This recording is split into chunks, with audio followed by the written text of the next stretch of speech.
చెప్పాం గదా! రోజా ప్రతిపక్ష హోదా ఇస్తేనే మేము ప్రజల గురించి మాట్లాడతాం. లేకుంటే మాట్లాడడానికి ఎక్కువ టైం ఉండదని జెప్తా ఉంది.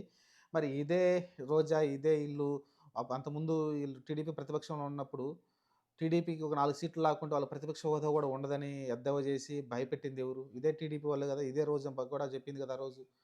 వాళ్ళు గట్టిగా తుమ్మితే ఊడిపోయే ప్రతిపక్షమని చెప్పడం గూడా చూసాం గదా! వాళ్ళైతే కొడాలి నాని లాంటి వాళ్ళు, పేర్ని నాని ఇదే రోజా గూడా మాట్లాడడం చూసాం గదా! ఈరోజు రోజా ఆహ్, ఎంత ఎటకారంగా మాట్లాడుతుంది.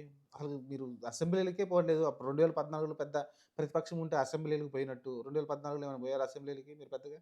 పోలేదు గదా! కాబట్టి చూసాం. మరి చంద్రబాబు నాయుడు కూడా దాదాపు 2 సంవత్సరాలు ఓపికగా పెట్టాడు. 1.5 సంవత్సరం, 2 సంవత్సరాలు అయితే వచ్చాడు గదా! వచ్చిన తర్వాత ఏదో అవమానించారు మీరు, అవమానించారు, తిట్టారు అంతా అయిపోయింది.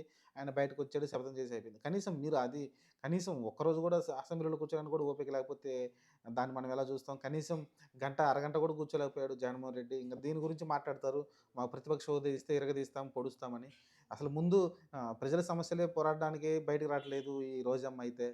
మొన్నటిదాకా ఎమ్మెల్యేగా ఉంది గాబట్టి ఏదో అటు ఇటు మెరుపు తీగలా తిరిగేది కొంచెం. ఇప్పుడు అది గూడా లేకుండా పోయింది. ఇప్పుడు ఎమ్మెల్యే గెలవకపోతే నెక్స్ట్ ఫ్యూచర్‌లో మళ్ళీ పోటీ చేస్తావు గదా! గెలుస్తావు గదా! మరి అలాంటప్పుడు ప్రజల సమస్యలు ఎత్తి చూపాలి గదా! ఇప్పుడు ప్రతిపక్షంలో ఉన్నది ఓడిపోయినప్పటికీ మాజీ ఎమ్మెల్యేగా నీకు ఆ రెస్పాన్సిబిలిటీ ఉంది గదా! మీ ఇప్పుడు మీ ప్రజలు ఎంత ఇబ్బంది పడుతున్నారు. రైతు భరోసా రాక, లేకుంటే ఫీజు రింబర్స్‌మెంట్ ఎంత ఇబ్బంది పడుతున్నారు. చూస్తున్నాం గదా! మరి వాటి గురించి చర్చించకుండా ప్రతిపక్షం ఇస్తేనే మేము అసెంబ్లీకొస్తాము. లేకుంటే ఎక్కువ సేపు మాట్లాడలేము. ఉన్న టైంలో మాట్లాడండి. ఎమ్మెల్యేకి ఎంత టైం ఇస్తారో అంత టైం ఇస్తారు. ఆ టైంలో మీరు ఫటాఫట్న చెప్పేసేయండి. ఇప్పుడు ఎక్కువ సమస్యలేం లేవు గదా! 4, 5 సమస్యలే ఉంటాయి. 4, 5 సమస్యలు టక్కన మాట్లాడండి. మీరు ఇంకా టీడీపీని ఎద్దవ చేయడానికి, టీడీపీని తిట్టడానికి కాదు గదా! మీకు వచ్చింది. జస్ట్ పాయింట్లు మాట్లాడండి. మీకు సూపర్ సిక్స్ మీరు అమలు చేస్తున్నారా? చేయట్లేదా? మాట్లాడండి. మద్యం విపరీతంగా బ్లాక్‌లో దొరుకుతుందని జెప్పండి. బెల్ట్ షాపులు ఓపెన్ అవుతున్నాయని జెప్పండి. మాట్లాడండి. అంతేగాని మాకు ప్రతిపక్ష హోదా ఇస్తేనే చేస్తాము లేకుంటే లేదని ఎంత చిల్లరగా మాట్లాడుతుందంటే రోజు అంత చిల్లరగా మాట్లాడుతుందండి.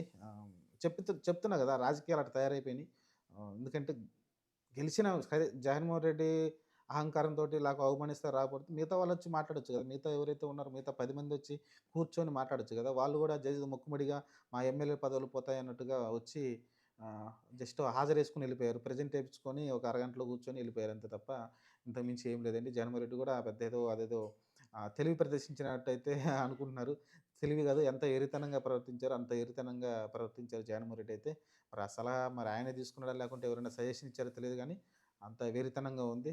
దేశవ్యాప్తంగా చూస్తున్నారు. తెలుగు రాష్ట్ర ప్రజలందరూ చూసారు. చాలా నవ్వుల పాలైతే అయ్యాడు జగన్మోహన్ రెడ్డి.